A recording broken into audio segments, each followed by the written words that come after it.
ಎಲ್ಲರೂ ದೈವ ಅನುಗ್ರಹದಲ್ಲಿ ತಲ್ಲೀನರಾಗಿರ್ತಕ್ಕಂಥ ವಿಚಾರ. ಕಪಿಶ್ರೇಷ್ಠತೆಯನ್ನು ಕಪಿ ಚೇಷ್ಟೆಯನ್ನು ಮಾಡಬೇಡಿ ಅಂತ ಹೇಳಿರ್ತೀವಿ. ಯಾಕೆಂದರೆ ಕಾರ್ಯಕ್ರಮ ನೋಡ್ತಾ ಇರ್ತೀರ, ಏನಾದರೂ ವಿರಾಮ ಬಂತು ಅಂದರೆ ಆ ಕಡೆ ಈ ಕಡೆ ತಿರುಗಿ ನೋಡೋಕ್ಕಿಂತ ಪಕ್ಕದಲ್ಲಿ ಏನಾದರೂ ಒಂದು ಬೇರೆ ಚೇಂಜ್ ಮಾಡ್ತಾ ಕೂತಿರ್ತೀರ. ಯಾಕೆಂದರೆ ಕೈ ಸುಮ್ಮನೆ ಇರಲ್ಲ ನೋಡಿ. ಯಾಕೆ ಈ ಜೀವನ ಹಾಗೆ ಅಂತಕ್ಕಂಥ ವಿಚಾರ. ಯಾವತ್ತೂ ಒಂದು ಸ್ಥಿರತೆ ಇರಲ್ವೋ ನಿಮ್ಮ ಜೀವನದಲ್ಲಿ, ಯಾವತ್ತು ತಲೆ ಭಾಗದಲ್ಲಿ ಒಂದು ಸ್ಥಿರತೆಯನ್ನು ಇಟ್ಕೊಳ್ಳಲ್ವೋ, ಜೀವನಾಪೂರ್ತಿ ಹೀಗೆ ಫ್ಲೆಕ್ಸಿಬಲ್ ಆಗೇ ಕೂತ್ಕೊಂಡ್ಬಿಟ್ಟಿರ್ತೀರ. ಯಾವತ್ತೂ ಸ್ಥಿರ ಇರಬೇಕು. ಅದಕ್ಕೆ ಬುಧವಾರ 50-50 ಅನ್ನೋದು, ಶನಿವಾರ ಸ್ಥಿರ ಅನ್ನೋದು, ಮಿಕ್ಕಿದ ದಿವಸ ಎಲ್ಲ ಯಾವುದು ಚಂಚಲ ಅನ್ನೋದು. ಅದಕ್ಕೆ ನೀವುಗಳು ಈ ರೀತಿಯಾಗಿ ಚಂಚಲವಾಗಬಾರದು ಅನ್ನೋ ಚಂಚಲ ಬುದ್ಧಿಯನ್ನು ಮೊದಲಾಗಿ ಬಿಡಬೇಕು, ಸ್ಥಿರತೆಯನ್ನು ತಗೋಬೇಕು. ನಿಮ್ಮ ದೇಹವನ್ನು, ನಿಮ್ಮ ಆರೋಗ್ಯವನ್ನು, ನಿಮ್ಮ ರಕ್ಷಣೆಯನ್ನು ಮೊದಲಾಗಿ ಮಾಡ್ಕೋಬೇಕಾದ್ರೆ ಫಸ್ಟ್ ಕಾನ್ಫಿಡೆನ್ಸು ನಿಮ್ಮ ಮೇಲಿರಬೇಕು, ಬೇರೆಯವರ ಮೇಲೆ ಪ್ರಶ್ನೆ ಅಲ್ಲ. ಅದಕ್ಕೆ ಕಪಿಗಳು ಹೀಗಿಂದ ಹಾಗೆ, ಹಾಗಿಂದ ಹೇಗೆ, ಜಂಪಿಂಗ್ ಜಾಕ್. ಅದಕ್ಕೋಸ್ಕರ ಜಂಪ್ ಆಗ್ತಾ ಹೋಗಬೇಡಿ, ಒಂದು ಕಡೆ ಕೂತಿರಿ ಅಂತ ಅವಾಗವಾಗ ಬೈಯೋದು. ಈ ಬೈಯೋ ಪ್ರಶ್ನೆಗಿಂತ ನಿಮ್ಮಲ್ಲಿ ಒಳ್ಳೆತನ ಯಾವತ್ತು ಕೆಟ್ಟು ಹೋಗುತ್ತೋ ಅಥವಾ ಕೆಟ್ಟತನ ಮಾರ್ಪಾಡಾಗೋ ಸಮಯದಲ್ಲಿ ಯಾವುದಾದ್ರೂ ಕಪಿಗಳು ಬೇರೆ ಬಂದು ಎಳೆಯುತ್ತೋ, ಇದನ್ನೆಲ್ಲ ಚಂಚಲ ಅಂತ ಕರಿತೀವಿ. ಈ ಚಂಚಲ ಮನಸ್ಸು ಕೊಡೋದು ಎಲ್ಲಿ ಗೊತ್ತಾ? ಚಂದ್ರನಿಂದನೇ. ಅದಕ್ಕೆ ಆ ಗುರುತತ್ವವನ್ನು ಹೊಂದ್ಕೊಂಡ್ರೆ ಚಂದ್ರನ ಅನುಗ್ರಹಗಳು ಯಾವತ್ತು ಚಂಚಲ ಮನಸ್ಸಿರುತ್ತೋ ಸ್ಥಿರತೆಯನ್ನು ಕೊಡುತ್ತೆ. ಈ ಸ್ಥಿರತೆಯನ್ನು ಕೊಡ್ತಕ್ಕಂಥ ಆದ್ಯ ಕರ್ತವ್ಯ ತಾಯಿ ಮುಖಾಂತರ ಮೊದಲಾಗಿ ಬರತಕ್ಕಂಥದ್ದು. ತಂದೆ ಹೊಡಿತಾ ಇದ್ರೆ ತಾಯಿ ಸಪೋರ್ಟ್ ಮಾಡಲೇಬಾರ್ದು. ಯಾವತ್ತು ತಿಳ್ಕೊಳ್ಳಿ, ತಂದೆ ಬಾರಿಸ್ತಾ ಇರ್ತಾನೆ, ಸರಿಯಾಗಿ ಓದಾ, ಏನೇನು ಮಾರ್ಕ್ ತೊಗೊಂಬಂದಿರೋದು, ಎಷ್ಟು ತೊಗೊಂಬರ್ಬೇಕು ಅಂತ ಹೇಳಿದೆ, ಆ ಟೈಮ್ಗೆ ಹೋಗ್ಲಿ ಬಿಡ್ರಿ ಮಗು ಅನ್ನೋದು ಸಪೋರ್ಟ್ ಬಂತು ಅಂದರೆ ಕೆಟ್ಟೋಯ್ತು ಮಗು, ಅಲ್ಲೇ ನೀವು ಫಸ್ಟು ಅಟೆಂಪ್ಟ್ ಅಲ್ಲೇ ಹಾಳು ಮಾಡೋದು ಮಗನ್ನ. ಅದಕ್ಕೆ ಹೇಳೋದು, ತಾಯಿಂದ್ರೇನಾದರೂ ಬಾರಿಸ್ತಾ ಇದ್ರೆ ಅಥವಾ ಚೆನ್ನಾಗಿ ಬೈತಾ ಇದ್ರೆ ಯಾವ ಕಾಲಕ್ಕೂ ತಂದೆ ಅಂದರೂ ಸಪೋರ್ಟ್ ಹೋಗಬಾರ್ದು. ತಂದೆ ತಾಯಿಂದರು ಮಕ್ಕಳನ್ನ ಹೊಡಿತಾ ಇದ್ರೆ ಅಥವಾ ಬೈತಾ ಇದ್ರೆ ಸುಮ್ಮನೆ ಹೊಡಿಯಲ್ಲ, ಯಾರು ಹೊಡಿಯಲ್ಲ, ಅವ್ರೇನು ಹುಚ್ಚರೆ, ಅವ್ರ ಮಕ್ಕಳನ್ನ ಯಾವ ಕಾಲಕ್ಕೂ ಒಳ್ಳೆಯದು. ಅಯ್ಯೋ ನಾನಾದರೂ ಕೂಲಿ ಕೆಲಸ ಮಾಡ್ತಾ ಇದ್ದೀನಿ, ಅಥವಾ ನಾನೆಲ್ಲೋ ಒಂದು ಕೆಲಸ ಮಾಡ್ತಾ ಇರ್ತಕ್ಕಂಥ ವಿದ್ಯಾನ, ಅಯ್ಯೋ ನಾನಂತೂ ಊರು ಎಳಿತಾ ಇರ್ತೀನಿ, ನನಗಂತೂ ಕೆಲಸ ಕಾರ್ಯ ಇಲ್ಲ, ನನ್ನ ಮಕ್ಕಳಾದ್ರೂ ಚೆನ್ನಾಗಿರೋ ಒಳ್ಳೆ ವಿದ್ಯಾಸಂಸ್ಥೆಯಲ್ಲಿ ಓದಲಿ, ನನ್ನ ಮಕ್ಕಳು ಕಾಲ ಮೇಲೆ ನಿಂತ್ಕೊಳ್ಳಿ, ಅವ್ರ ಕಾಲ ಮೇಲೆ ಅವ್ರು ನಿಂತ್ಕೊಂಡು ಜೀವನವನ್ನು ಸಾಗಲಿ, ನಮ್ಮ ಕಷ್ಟಪಟ್ಟಂಗೆ ಅವ್ರು ಕಷ್ಟಪಡೋದು ಬೇಡ ಅನ್ನೋದೇ ತಂದೆ ತಾಯಿಗಳ ಕರ್ತವ್ಯ. ಯಾವತ್ತಿದ್ರೂ ಅಪೇಕ್ಷೆ ಪಡೋದೇ ಇಲ್ಲ ತಂದೆ ತಾಯಿಂದರು. ಇದೆಲ್ಲ ಆಗೋ ಕಾರಣಗಳು ಅಂಥ ಸಮಯದಲ್ಲಿ ತಾಯಿಂದ್ರಿಗೆ ತಂದೆಂದರು ಮಕ್ಕಳು ಬುದ್ಧಿವಾದ ಹೇಳ್ತಾ ಇದ್ದ ಸಮಯದಲ್ಲಿ ಅಜ್ಜಿ ತಾತಂದ್ರೆ ಏನಾದರೂ ಬಂದು ಸಪೋರ್ಟ್ ಮಾಡಿದ್ರೆ ಅಲ್ಲಿ ಹಾಳು ಮಾಡ್ತಾ ಇದ್ದಾರೆ. ಹಿರಿಯರು ಇರಬೇಕು ನಿಜ ಮನೆಯಲ್ಲಿ. ಯಾವ ಕಾಲಕ್ಕೆ ಅಜ್ಜಿ ತಾತ ಕಥೆಗಳು ಹೇಳಬೇಕು. ತಂದೆ ತಾಯಿ ಕೆಲಸಕ್ಕೆ ಹೋದಾಗ ಮಕ್ಕಳು ಬೇಗ ಸ್ಕೂಲಿಂದ ಬಂದಾಗ ರಾಮ ಯಾರು, ಕೃಷ್ಣ ಯಾರು, ರಾಘವೇಂದ್ರ ಯಾರು, ಈ ಥರ ವಿವೇಕಾನಂದ ಸ್ವಾಮಿಗಳು ಯಾರು ಅನ್ನೋದನ್ನ ಎಲ್ಲ ಸಂಕ್ಷಿಪ್ತವಾಗಿ ತಿಳಿಸ್ಕೊಟ್ರೆ ಭಾರತ ಸರ್ಕಾರ, ಭಾರತ ಸಂಸ್ಕಾರ ಇದೇ ನಮ್ಮ ರಾಜ್ಯ, ಹೀಗಿದೆ ನಮ್ಮ ಸಂಸ್ಕಾರಗಳು ಅನ್ನೋದನ್ನ ಮಕ್ಕಳಿಗೆ ಗೊತ್ತಾಗತ್ತೆ. ಈ ಕಾಲದ ಮಕ್ಕಳು ಬಿಡಿ, ಹಾಯ್ ಅಜ್ಜಿ ಚೆನ್ನಾಗಿದ್ಯಾ, ಹೊರಡ್ತೀನಿ ಬಿಡು ಅಂತೆಲ್ಲ ಆಟ ಆಡಕ್ಕೆ ಹೋಗ್ಬಿಟ್ರೆ ಆ ಅಜ್ಜಿ ಪಾಪ ಎಲ್ಲಿ ಕಾಲಕ್ಷೇಪ ಮಾಡಬೇಕು.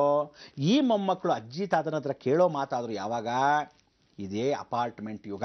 ಅದಕ್ಕೋಸ್ಕರ 24 ಗಂಟೆ ಟೆನ್ಷನ್ ಯುಗ ಅಂತ ಹೇಳ್ತಕ್ಕಂಥ ವಿಚಾರದಲ್ಲಿ ಇನ್ನು ಮೇಲೆ ಜೀವನ ಪೂರ್ತಿ ನೀವುಗಳು ಒಂಟಿ ಪಿಶಾಚಿಗಳ ಥರ ಯಾವ ಕಾಲಕ್ಕೂ ಎಲ್ಲೋ ಹೋಗಿ ಅಪಾರ್ಟ್ಮೆಂಟಲ್ಲಿ ನನ್ನ ಮಕ್ಕಳು, ನಾನು, ನನ್ನ ಹೆಂಡತಿ ಇಷ್ಟು ಸಾಕು ಅಂತ ಹೇಳಿದ್ರೆ ಒಗ್ಗಟ್ಟು ಸಂಸಾರ ಸಾಧ್ಯವಿಲ್ಲ. ಅದಕ್ಕೆ ಒಗ್ಗಟ್ಟು ಸಂಸಾರದಲ್ಲಿ ಭಾಳ ಚೆನ್ನಾಗಿತ್ತು.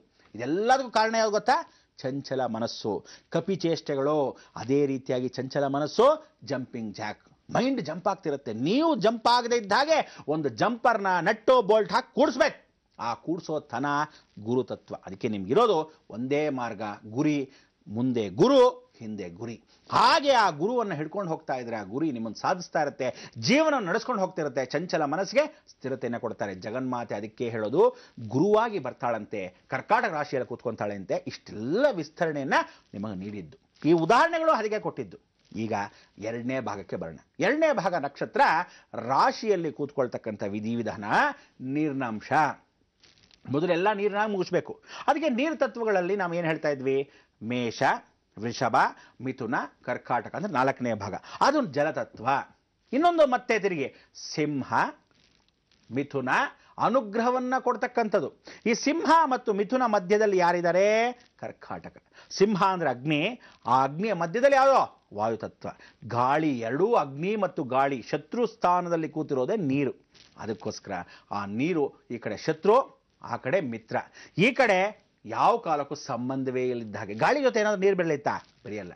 ಹಾಗೆ ತಾಯಿತನೂ ಹಾಗೆ, ಯಾರ ಜೊತೆನೋ ಬೆರೆಯಲ್ಲ. ತನ್ನದೇ ಆದ ಒಂದು ಗುರಿ, ತನ್ನದೇ ಆದ ಒಂದು ಸಪೋರ್ಟು, ಈ ರೀತಿ ಜೀವನ ನಡೆಸ್ತಾರೆ. ಅದಕ್ಕೆ ನೀವೆಲ್ಲ ಏನು ಮಾಡಬೇಕು? 3ನೇ ಅಗ್ನಿ ತತ್ವಕ್ಕೆ ಬರಬೇಕು. ನಾವು 3ನೇ ಅಗ್ನಿ ತತ್ವಕ್ಕೆ ಬರೋಣ. ಈ ಅಗ್ನಿ ತತ್ವದಲ್ಲಿ ಕೂತ್ಕೊಳ್ತಕ್ಕಂಥ ವಿಧಾನ ಯಾವುದು ಅಂದರೆ ಸಿಂಹ ಅದಾದ ಮೇಲೆ ಕನ್ಯಾ, ಅದಾದ ಮೇಲೆ ತುಲ, ಆಮೇಲೆ ವೃಶ್ಚಿಕ. ಈ ವೃಶ್ಚಿಕ ಅನ್ನೋದು ಜಲತತ್ವ. ಮೂರನೇ ಅನುಗುಣವಾಗಿರ್ತಕ್ಕಂಥದ್ದು ಮೀನರಾಶಿಯಲ್ಲಿರ್ತಕ್ಕಂಥ ವಿಚಾರ. ಅದಕ್ಕೆ ಆ ಮೀನರಾಶಿಯಲ್ಲಿ ತಾಯಿ ಏನು ಮಾಡ್ತಾಳಂತೆ, ಶುಕ್ರನ ಅಂಶದಲ್ಲಿ ಕೂತ್ಕೊತಾಳೆ. ಶುಕ್ರ ಉಚ್ಚ ಸ್ಥಾನದಲ್ಲಿ ಕೂತ್ಕೊಳ್ತಕ್ಕಂಥದ್ದು ಅದೇ ಜಾಗದಲ್ಲಿ. ನೀವು ಎರಡನೇದು ಬರ್ಕೋಬೇಕು, ಶುಕ್ರ ಅಂತ ಹಾಕ್ಕೋಬೇಕು. ಮೇಷರಾಶಿಯಿಂದ ಪಕ್ಕ ಭಾಗದಲ್ಲಿ ಇರ್ತಕ್ಕಂಥದ್ದೇ ಮೀನರಾಶಿ. ಮೀನರಾಶಿ ಅಂತಕ್ಕಂಥದ್ದು ನೀರಿನ ಅಂಶ. ನೀವು ಅಲ್ಲಿ ಬರ್ಕೋಬೇಕಾದ್ದೇನು ಅಂದರೆ ಪಕ್ಕದಲ್ಲಿ ಶುಕ್ರ ಡ್ಯಾಶ್ ಮೀನರಾಶಿ.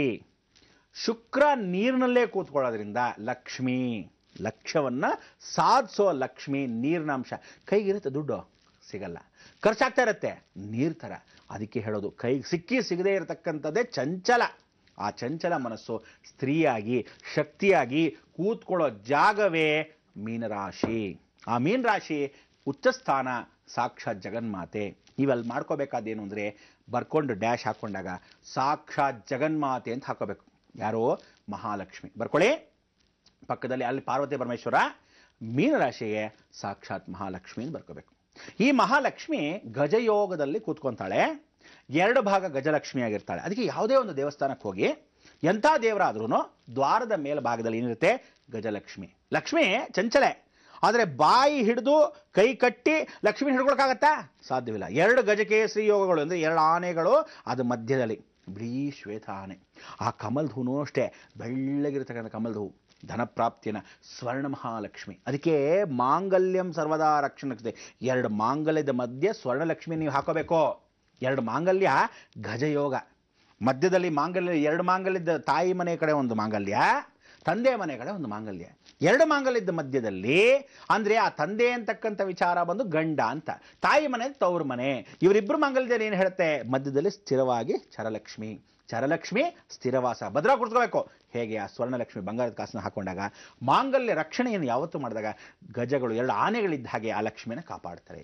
ಆ ಗಜಲಕ್ಷ್ಮಿ ಸ್ಥಿರವಾಗಿರೋದ್ರಿಂದ ಎಲ್ಲ ದೇವಸ್ಥಾನದಲ್ಲೂ ದಾರಿದ್ರ್ಯ ಬರದೇ ಇದ್ದ ಹಾಗೆ ಗಜಲಕ್ಷ್ಮಿ ಸ್ಥಿರವಾಗಿ, ಲಕ್ಷ್ಮಿ ಚಂಚಲೆ ಆಗಿರೋದ್ರಿಂದ ಚಂಚು ಲಕ್ಷ್ಮಿಯನ್ನು ಸ್ಥಿರವಾಗಿ ಕೂಡಿಸೋದು ಯಾರೋ ಲಕ್ಷ್ಮೀ ನರಸಿಂಹ. ಅದಕ್ಕೆ ತೊಡೆ ಮೇಲೆ ಭದ್ರವಾಗಿ ನಾವು ಕೂಡಿಸ್ಕೊಳ್ಳೋಕ್ಕೆ ಪ್ರಯತ್ನ ಪಡಬೇಕು ಅಷ್ಟೇ ಹೊರತು ಹಿಡ್ಕೊಳ್ಳೋಕ್ಕೆ ಸಾಧ್ಯವಿಲ್ಲ. ಅದಕ್ಕೆ ಚರಲಕ್ಷ್ಮಿ ಸ್ಥಿರವಾಸಃ ಅಂತ. ನಮ್ಮ ಲಕ್ಷ್ಯ ಸಾಧನೆ ಮಾಡೋಕ್ಕೆ ಲಕ್ಷ್ಮಿ ಅಂದರೆ ದುಡ್ಡಲ್ಲ, ಲಕ್ಷ್ಯವನ್ನು ಸಾಧನೆ ಮಾಡೋಕ್ಕೆ ಶಕ್ತಿಯನ್ನು ಕೊಡೋಳು ಮಾತ್ರ ಲಕ್ಷ್ಮಿ. ಆ ಲಕ್ಷ್ಮಿ ಸಾಧನೆ ಹೇಗೆ ಎತ್ತ ಅನ್ನೋ ತಿಳಿಸ್ಕೊಳ್ತೀನಿ.